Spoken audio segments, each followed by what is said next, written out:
All right, we're on. Come on. Whoa. Wow.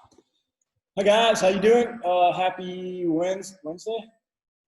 Happy Wednesday, guys. Here with Greg again. Lucky enough to get to do some training with my partner today and work on some stuff and film some stuff for you guys. So apologize for this not being the live Zoom format that we've been doing, but I have Greg here, so I just wanted to film something, and this will be your 7 o'clock class tonight. Okay, so if you're watching this at 7 o'clock, how you guys doing? Okay, so we're gonna work a little bit from the Kesa from the scarf hold position today. Also for Greg's students, I know this is what you guys have been focusing on this week. So I want to show you guys a nice, easy triangle setup that's really sneaky from there that I like a lot. This is something that I bait people with a lot to hit the triangle, which is one of my stronger positions.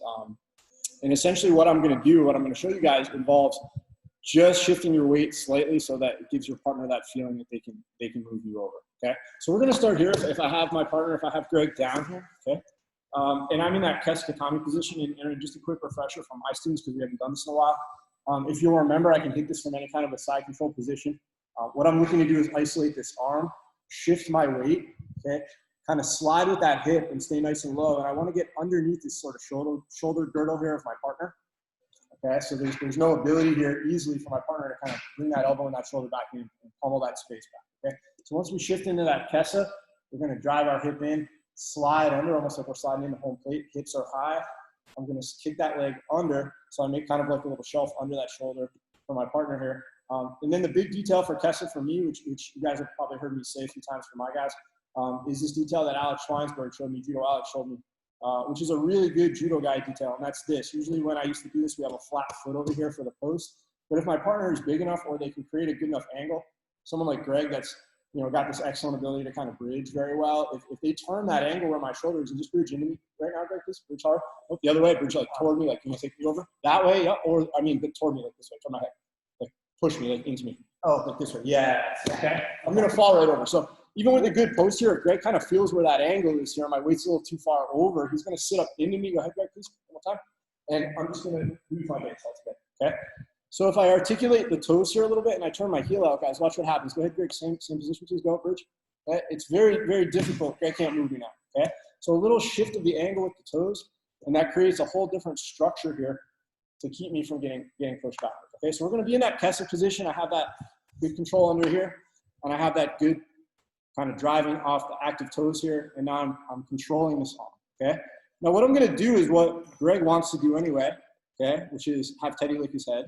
Okay, now what we're going to do here is I know Greg wants to start to make a beeline with his elbow down to the floor. Okay, so I'm going to let him do that. He's probably going to be fighting me anyway if I have this control. When I feel him pushing that arm down and in here, guys, all I'm going to do is I'm going to continue that motion with a little push here. Okay, so step one is going to be once we have our Kesa here, that my partner goes to push that elbow in, and I switch my base down here with that palm, and I push my partner's arm to the floor, and I just slide right over it. Okay, it's very nonchalant. I don't have to really hold that or pull too hard. Step one is here. I just let my partner push, and I continue, and I just slide my arm over. Okay. I'm going to, step two here, pick this up on the receiving end here and just monitor this. I can control the sleeve here. I can control the wrist. If I have no gi, it doesn't really matter. All right, and now all I'm going to do is encourage my partner here to bridge me opposite way. And the way that I'm going to do that here, step three, is I'm just going to start to lean my weight just a little bit too high. And Greg's going to feel like I'm off balance here. Good. And as he starts to bridge me over, okay, all I'm going to do here as I let him push me over, go ahead, Greg, slow. He's going to push me over, guys. I'm going to take that foot, we're losing the frame, we'll move over in a second, but I'm going to take that foot and I'm just going to put it on my partner's hip. Okay, so move over, just tighten it there. Okay, guys, so again, good Kesa.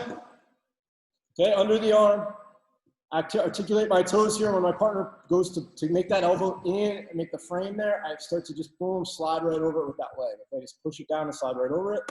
And I just get some kind of grip on the other side here as my second part of the move, okay?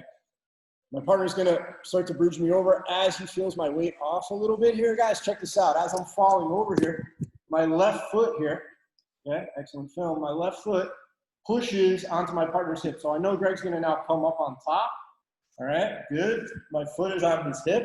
And now as my foot is on his hip, I'm just gonna lift up and catch him in that triangle as we come over, okay? So if we turn, Greg, can we just turn this like this? Okay. So you guys see with that foot on the hip, it gives me the ability to drive the hips up, turn the toes, and chop. Okay, I get that really good seal when I chop here. Holding my shin now, this is kind of last step here, step 4. Holding my shin, making my angle, always think try angle, we gotta make that angle so my partner can stack me now. Closing the triangle and finishing with my 3 pressures. Curling my toes in, okay, squeezing those adductors and elevating the hips slightly to finish. You know, like Master Marcio does, taking all that space away when I curl my toes and dorsiflex my feet. Okay? So one more time, guys. I have 4 parts to our move here. First one is just a good Kesa. You guys were in side control, or your partner moved, and we pulled that arm up, and we drove into that Kesa Katami. Okay, we articulated the toes here, so my partner couldn't push me over. And I'm starting to try to gain control of this arm. It could be a sleeve, it could be an overhook here, whatever it is. Okay, my partner starts to bring that elbow down in frame. I push it down to the floor, and I just slide over. Okay, I'm going to control it on the other side here, and I'm just going to give my partner a little bait here. I'm going to let them feel like they can launch me over. As Greg comes off on top, that foot finds his hip before he even lands. Now I can lift up. Thank you, Greg. Okay, and bite. Okay, make sure that we hold our shin. Don't just close the triangle here. You won't have a great angle. So you got to hold the shin. Angle, angle, lock, and then finish. Okay, with those 3 pressures. Again, lock it in, adductors, dorsiflex the toes. Squeeze everything tight, activate those small muscles. You can pull down on the head a little bit, or for me, I like to lift the hips up there as that sort of third piece of the triangle. Those 3 pressures that sort of work in concert with each other. Okay. All right. Well, if I can be on the other side here, head toward the camera. My head toward the camera? Yeah. Yes, sir. Teddy, your head toward the camera, please. Yeah. Teddy. So you notice that I have my tail going. That's an important part of this move. Teddy, I'm not. Oh gosh. Oh. Keep you on for Greg. Keep you on for Greg. Don't get touched. Okay. Okay. Distracting, isn't it?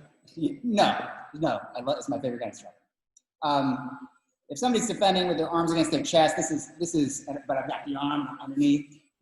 I get my position.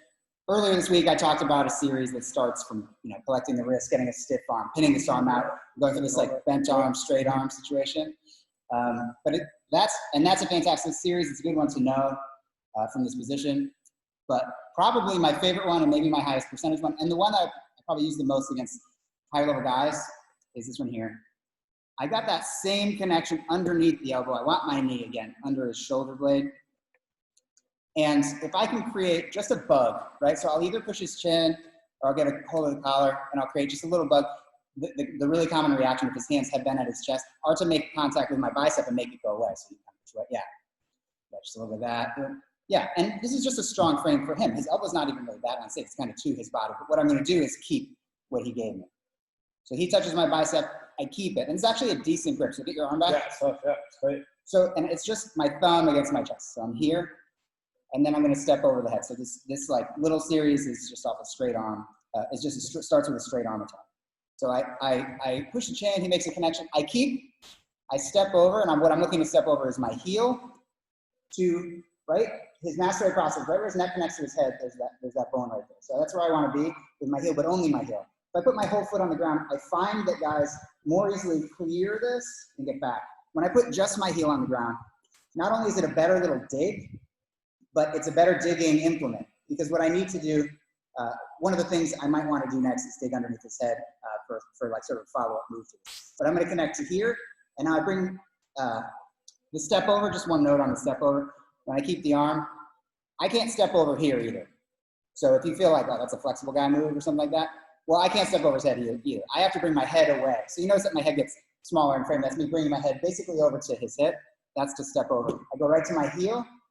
And from here, I bring my hips, have to be off the ground. I'm not going to finish an armbar here. Hips come off the ground so they're behind his elbow. And let's turn a tiny bit. And what I'm going to do here is possibly catch an armbar here, but I usually slide this to the wrist so that I have an actual control, actually holding on to his wrist here. So let's just do the whole thing from this angle. He's defending, just has his, he's blocking his neck, right? I turn the face, he touches. If he makes a contact, I just keep this by going thumb to chest. I step over to my heel. My hips are looking for his elbow. That's a sight you get better at the more you do. Basically, don't leave your hips on the ground. You want to go find his elbow. And I'm just trying to straighten his arm here, either in my elbow pit, but even better if I slide out to my hand. Extending that arm. Rolls it out. It goes on much faster. And it really breaks over this hip, not just straight along my body. So this straight arm bar, usually I do, but it is probably not. I'm going to show two moves, just a move A and move B, because this, honestly, the second move is the move I hit more often, as much as I tried to hit it. Today I did not succeed with my friend here. But we were in this position quite a bit though, guys, and Greg was on top of me a lot, fishing for that. And this is exactly super annoying. Series Exactly what you were doing. Kept trying to take the arm, but what happens is that one of the most common defenses is he connects his hands. Yeah, because I'm not going to straighten his arm now. I mean, he's got a good connection. So what I look for is this. When I do move A, when I do sort of this move here and I step over, as soon as he reaches for his hand, I try to hit his arm in two ways. I try to push his hand away from his other hand, but I also try to collect his tricep.